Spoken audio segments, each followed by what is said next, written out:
Hello dear students, आज की class में हम ऑप्टिकल एक्टिविटी के बारे में बात करेंगे। ऑप्टिकल एक्टिविटी का मतलब होता है ध्रुवण घूर्णकता।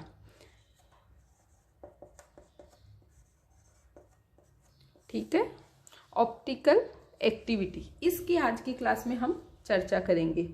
तो ऑप्टिकल एक्टिविटी क्या होती है? जब कोई भी कंपाउंड या सब्सटेंस प्लेन पोलराइज्ड लाइट के प्लेन को रोटेट कर देता है, चाहे क्लॉकवाइज या एंटी क्लॉकवाइज, तो ये जो प्रोसेस है या ये जो एबिलिटी है ये कहलाती है ऑप्टिकल एक्टिविटी। सबको क्लियर? मीन्स किसी भी सब्सटेंस या कंपाउंड के द्वारा प्लेन पोलराइज्ड लाइट के प्लेन को क्लॉकवाइज या एंटी क्लॉकवाइज डायरेक्शन में रोटेट करने की कैपेसिटी या रोटेट करने की प्रोसेस कहलाती है ऑप्टिकल एक्टिविटी, ध्रुवण घूर्णकता। हम ऑप्टिकल आइसोमर्स पढ़ते टाइम बात कर रहे थे कि जो ऑप्टिकल एक्टिव कंपाउंड्स होते हैं वो प्लेन पोलराइज्ड लाइट समतल ध्रुवित प्रकाश के तल को रोटेट कर देते हैं। ठीक है, और ये जो रोटेशन की प्रवृत्ति है ये कहलाती है ऑप्टिकल एक्टिविटी। अब ऑप्टिकल एक्टिविटी को अच्छे से समझने के लिए हमें सबसे पहले समझना होगा कि प्लेन पोलराइज्ड लाइट क्या होती है, क्योंकि हम बार बार में प्लेन पोलराइज्ड लाइट की बात कर रहे हैं कि ऑप्टिकल एक्टिव कंपाउंड्स जो हैं वो प्लेन पोलराइज्ड लाइट के प्लेन को रोटेट करते हैं। ठीक है, तो सबसे पहले तो हमारी जो नॉर्मल लाइट होती है, वाइट लाइट भी जिसे हम कहते हैं, वो बहुत सी वेवलेंथ्स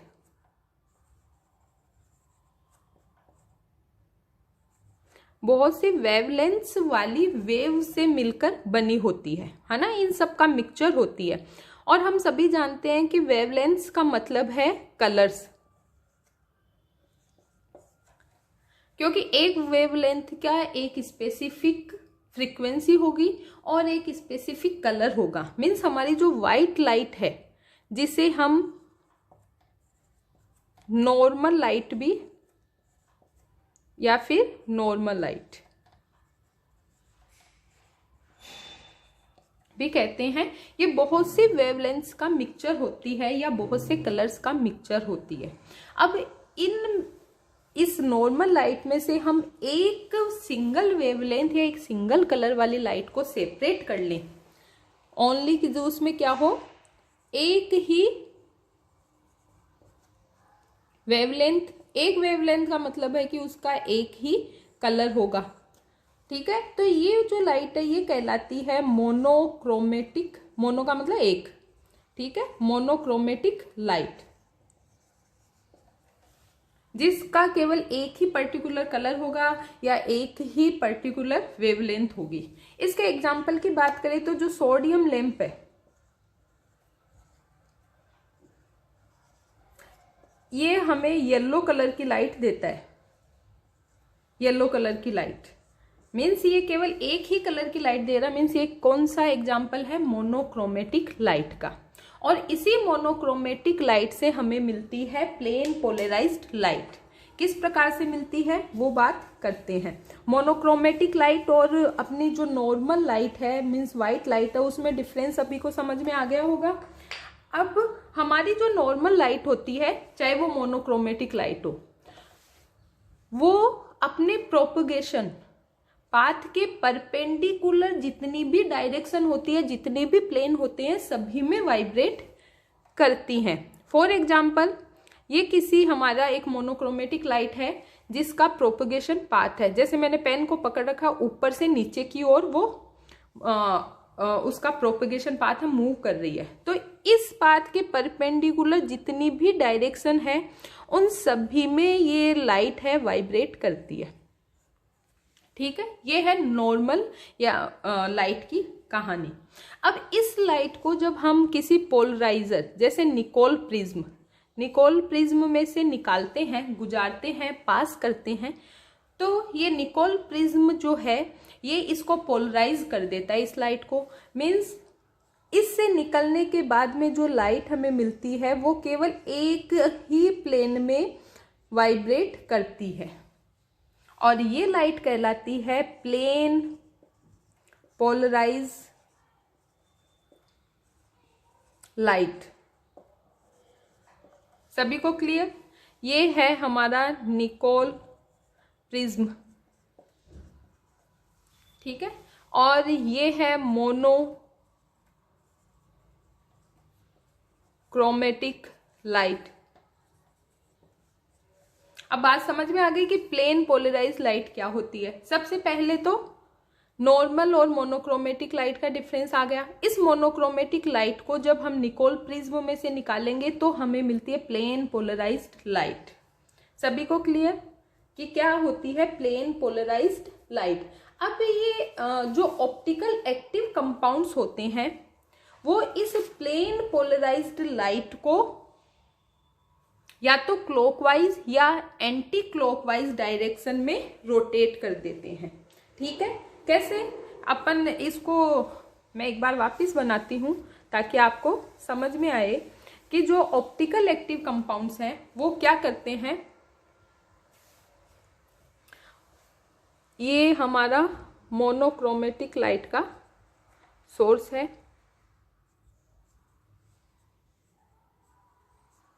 ठीक है, और इसमें से जो लाइट है उसको हमने निकोल प्रिज्म में से निकाला। ये निकोल प्रिज्म, तो हमें क्या मिला? Plane polarised light. ये हमें मिली प्लेन पोलराइज्ड लाइट। अब इस प्लेन पोलराइज्ड लाइट को जब हम ऑप्टिकल एक्टिव कंपाउंड्स के सॉल्यूशन या फिर ऑप्टिकल एक्टिव कंपाउंड यदि लिक्विड है तो उसे एज इट इज इस ट्यूब में भर लेते हैं और इसमें से निकालें तो ये जो ऑप्टिकल एक्टिव कंपाउंड है ये इस प्लेन पोलराइज्ड लाइट के प्लेन को या तो क्लॉकवाइज या फिर एंटी क्लॉकवाइज डायरेक्शन में रोटेट कर देगा। ठीक है, ये है हमारा मोनोक्रोमेटिक लाइट का सोर्स।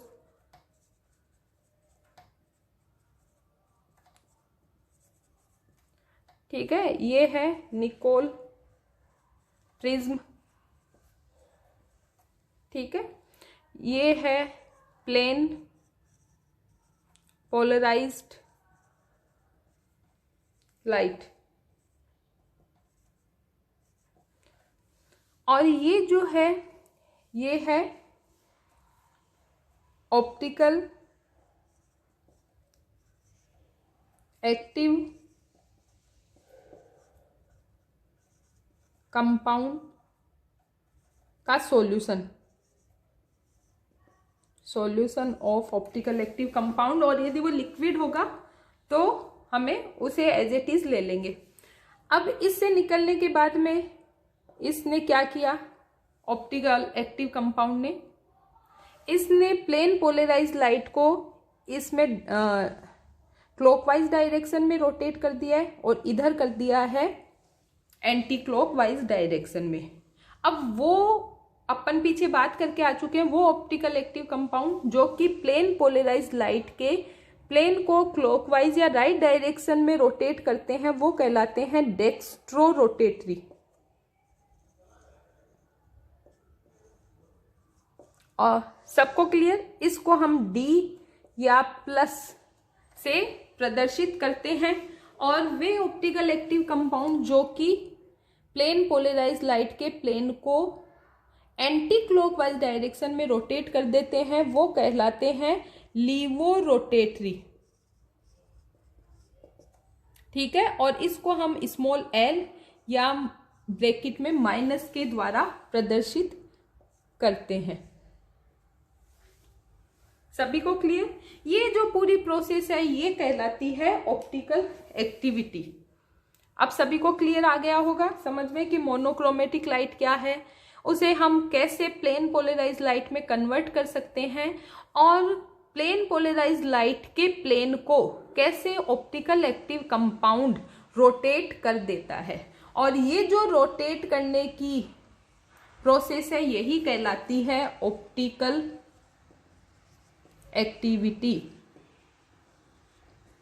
अब सबको क्लियर हो गया होगा कि ऑप्टिकल एक्टिविटी क्या होती है।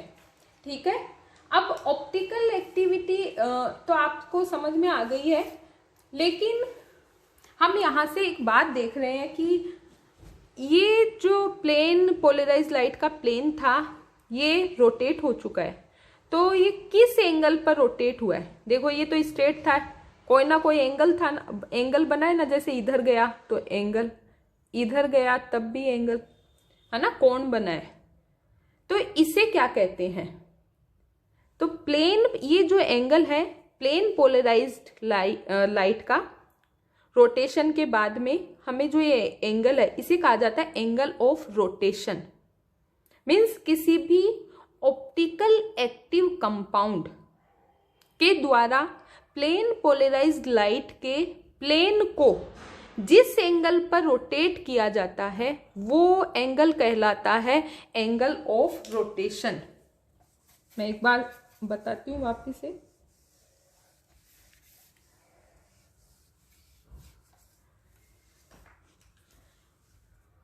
एंगल ऑफ रोटेशन, इसे हम घूर्णन कोण भी कहते हैं। एंगल ऑफ रोटेशन को हम एल्फा से प्रदर्शित करते हैं, एल्फा। ठीक है, ये है हमारा एंगल ऑफ रोटेशन। और ये क्या है? ऑप्टिकल एक्टिव कंपाउंड के द्वारा प्लेन पोलराइज्ड लाइट के प्लेन को जिस एंगल से रोटेट किया जाता है वो कहलाता है एंगल ऑफ रोटेशन।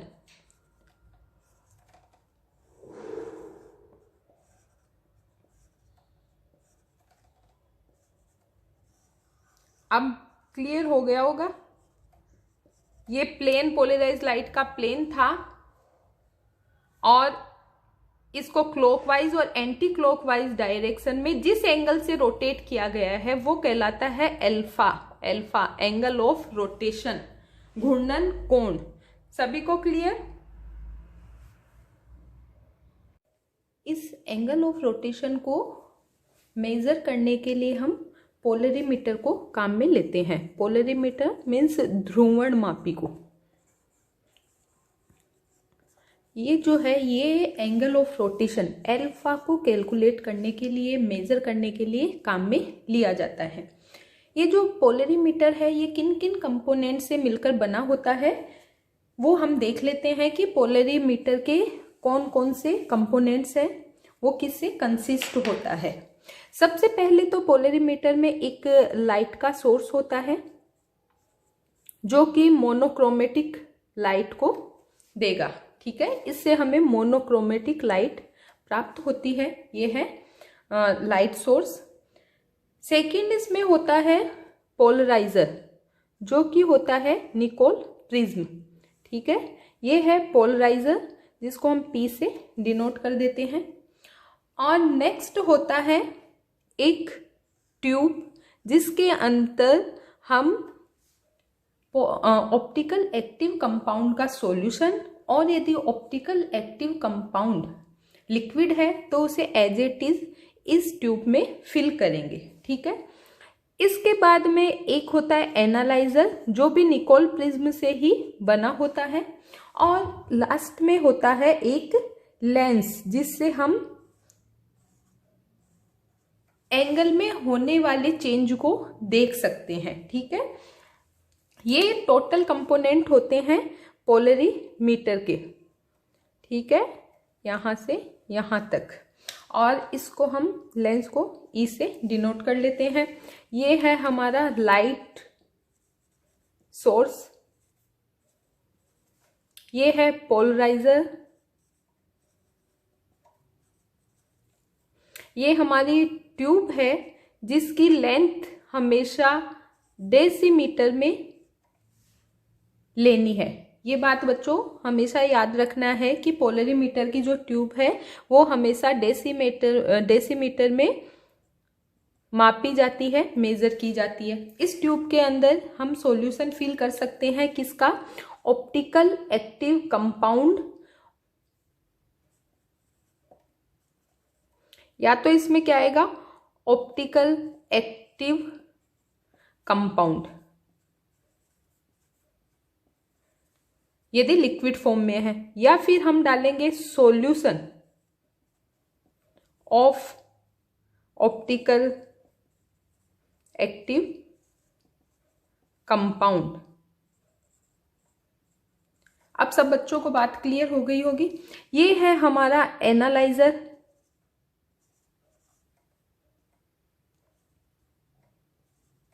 और ये है लेंस। ठीक है, ये पूरी स्ट्रक्चर जो है ये है पोलरीमीटर की।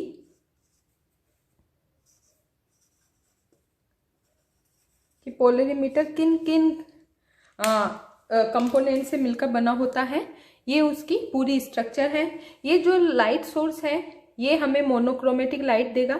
ये मोनोक्रोमेटिक लाइट निकोल प्रिज्म, जिसे पोलराइजर कहते हैं, उससे निकलेगा तो ये प्लेन पोलराइज लाइट में कन्वर्ट हो जाएगी। अब ये प्लेन पोलराइज लाइट इस ट्यूब में भरे हुए ऑप्टिकल एक्टिव सॉल्यूशन से निकलेगी, तो उसका जो प्लेन है वो चेंज हो जाएगा, रोटेट हो जाएगा, और एनालाइजर के द्वारा उसे एनालाइज कर लिया जाएगा, और लेंस के द्वारा हम उसे देख लेंगे कि कितने डिग्री पे एंगल जो है वो रोटेट हुआ है। सभी को क्लियर? ये स्ट्रक्चर होती है ध्रुवण मापी की, पोलरीमीटर की। सभी को क्लियर हो गया होगा। अब बात करते हैं कि हमारा जो एंगल ऑफ रोटेशन है, घूर्णन कोण जो है, घूर्णक कोण, वो किन किन फैक्टर्स पे डिपेंड करता है, उन फैक्टर्स की बात कर लेते हैं। तो अल्फा जो है वो टोटल 5 फैक्टर्स पर डिपेंड करता है। ठीक है,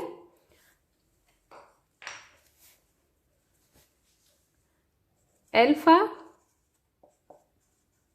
डिपेंड्स ऑन 5 फैक्टर्स।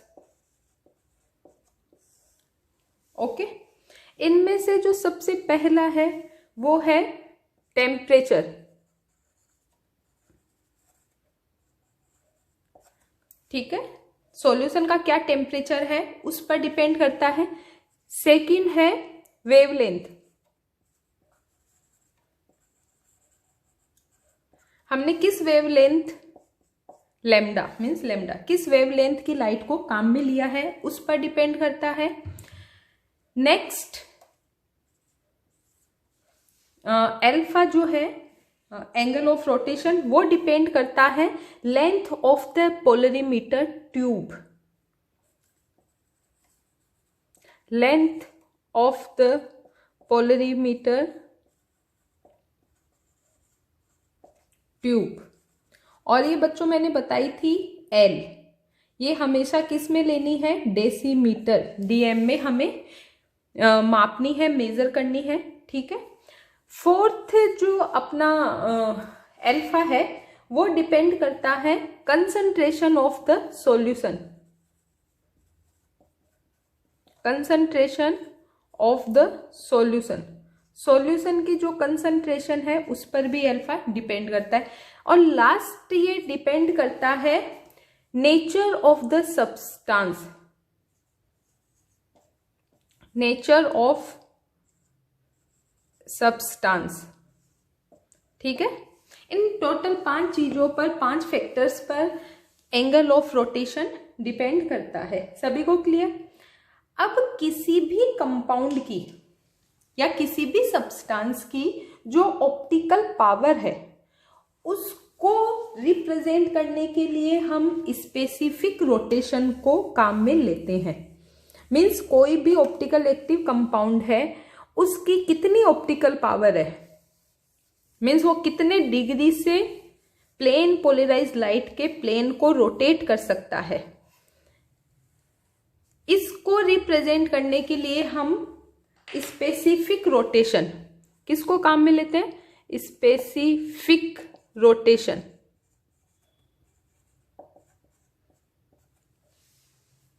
के द्वारा प्रदर्शित करते हैं, जिसे हम विशिष्ट, स्पेसिफिक का मतलब विशिष्ट घूर्णन भी कहते हैं।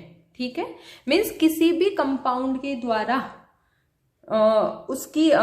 किसी भी कंपाउंड की रोटेशन पावर को, उसकी घूर्णन शक्ति को प्रदर्शित करने के लिए स्पेसिफिक रोटेशन या विशिष्ट घूर्णन को काम में लिया जाता है। और स्पेसिफिक रोटेशन का सिंबल होता है, स्क्वायर ब्रैकेट के अंदर लिखा जाता है अल्फा।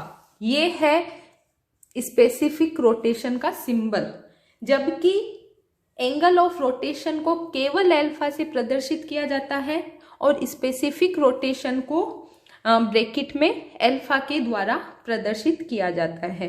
अब स्पेसिफिक रोटेशन को हम किस प्रकार से कैलकुलेट करते हैं उस फॉर्मूले की बात करते हैं कि स्पेसिफिक रोटेशन, क्योंकि अल्फा को तो हम पोलरीमीटर से निकाल लेते हैं, मेजर कर लेते हैं, लेकिन स्पेसिफिक रोटेशन को कैसे कैलकुलेट करते हैं उसकी बात करते हैं। ठीक है, तो जो स्पेसिफिक रोटेशन होता है अल्फा ब्रैकेट में, अब स्पेसिफिक का मतलब है किसी स्पेसिफिक टेम्परेचर पर, हमने कोई निश्चित टेम्परेचर ले लिया है, ठीक है, जैसे 25 डिग्री सेंटीग्रेड, और स्पेसिफिक वेवलेंथ मीन्स कोई भी वेवलेंथ जिस पे हमें स्पेसिफिक रोटेशन निकालना है वो हमने फिक्स कर दिया है स्पेसिफिक रोटेशन के लिए। तो ये बराबर होता है ऑब्जर्व्ड एंगल ऑफ रोटेशन। ठीक है, ऑब्जर्व्ड एंगल ऑफ रोटेशन, और ये हम पोलरीमीटर से निकाल लेंगे, मीन्स ये अल्फा की बात कर रहे हैं, ये हम पोलरीमीटर से कैलकुलेट कर सकते हैं अपॉन L इंटू सी। ठीक है, ये फॉर्मूला होता है स्पेसिफिक रोटेशन का। ठीक है, यहां पर जो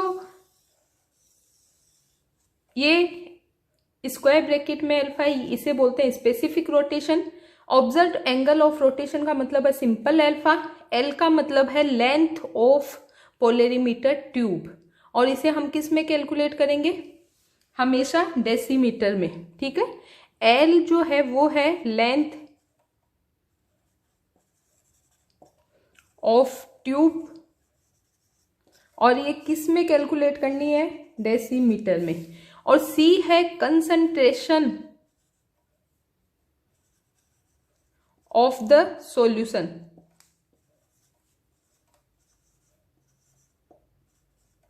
इसे हमेशा ग्राम पर ml में कैलकुलेट किया जाता है। ये बात आपको हमेशा ध्यान रखनी है कि जब भी हम अल्फा को कैलकुलेट करेंगे तो L हमेशा डेसीमीटर में रखना है, और C जो है वो ग्राम पर ml में रखी जाती है, जो कि है सॉल्यूशन की सांद्रता। और ये जो एंगल ऑफ रोटेशन है ये हम पोलरीमीटर से मेजर कर लेंगे। ठीक है, अब स्पेसिफिक रोटेशन का यूनिट क्या है वो निकालते हैं कि क्या इसकी यूनिट है, तो वो हम इजीली इसके फॉर्मूले से निकाल लेंगे। तो हमारा जो स्पेसिफिक रोटेशन है अल्फा, इसकी unit observed angle of rotation जो है वो डिग्री में आएगा। ठीक है, एल हम अभी बात करके आए हैं, हमें किस में रखना है, डेसीमीटर में। ठीक है, और जो सी है वो किस में रखना है, ग्राम पर ml में, अभी बताया ना। यहां से ml ऊपर चला जाएगा तो अल्फा क्या हो जाएगा, specific rotation equals two degree, ml ऊपर गया, ml पर डेसीमीटर पर ग्राम, ये यूनिट होती है स्पेसिफिक रोटेशन की। आ गई सभी को समझ में, डिग्री, ml पर डेसीमीटर पर ग्राम, ये स्पेसिफिक रोटेशन की यूनिट होती है। अब बात करते हैं कि स्पेसिफिक रोटेशन किस किस पर डिपेंड करता है। अल्फा जो था एंगल ऑफ रोटेशन वो 5 फैक्टर्स पे डिपेंड कर रहा था। अब स्पेसिफिक रोटेशन किस किस पे डिपेंड करता है, तो सबसे पहली बात तो स्पेसिफिक रोटेशन जो है वो टी पर डिपेंड नहीं करेगा, क्योंकि टी को हमने फिक्स कर दिया है, एक स्पेसिफिक टेम्परेचर ले लिया। लैम्डा पर भी डिपेंड नहीं करेगा, क्योंकि लैम्डा को भी हमने फिक्स कर दिया है। 2 चीजें कैंसिल आउट हो गई, 5 में से 2 फैक्टर्स तो कैंसिल हो गए। ठीक है, अब ये जो स्पेसिफिक रोटेशन है इस फॉर्मूले से पता लग रहा है कि ये इन 3 चीज़ों पे निर्भर करना चाहिए। लेकिन ये जो स्पेसिफिक रोटेशन है ये एल पर भी डिपेंड नहीं करता है और सी पर भी डिपेंड नहीं करता है। क्यों? क्योंकि जैसे ही हम ट्यूब की लेंथ या सॉल्यूशन की कंसंट्रेशन को चेंज करते हैं उसके कंपैरिजन में अल्फा भी चेंज हो जाता है। मतलब जैसे ही हम सी को चेंज करेंगे अल्फा चेंज हो जाएगा, एल को चेंज करेंगे उसके अनुपात में अल्फा चेंज हो जाएगा, दोनों को चेंज करेंगे दोनों के अनुपात में अल्फा चेंज हो जाएगा। तो जो ओवरऑल चेंज आएगा वो 0 हो जाएगा। इस कारण से स्पेसिफिक रोटेशन ना तो टेम्परेचर पर डिपेंड करता है, ना लैम्डा पर, ना एल पर, ना सी पर, मीन्स ना लेंथ पर, ना कंसंट्रेशन पर। तो बचा क्या? केवल और केवल nature of the substance. Means specific rotation केवल जो कंपाउंड है, जो सब्सटेंस है, उसके नेचर पर डिपेंड करता है और सभी सब्सटेंस के लिए इसकी वैल्यू फिक्स होती है, निश्चित होती है। क्लियर? ये किस पे डिपेंड करता है? Specific rotation only depends on nature of the substance. Clear सभी को? ये है पोलरीमीटर और वो कैसे फंक्शन करता है, उससे हम कैसे एंगल ऑफ रोटेशन और स्पेसिफिक रोटेशन निकाल सकते हैं, ये बात सभी बच्चों को समझ में आ गई होगी। और ऑप्टिकल एक्टिविटी क्या होती है ये भी सभी को क्लियर हो गई होगी। आगे का हम नेक्स्ट क्लास में पढ़ेंगे। आज की क्लास में इतना ही पढ़ेंगे। धन्यवाद।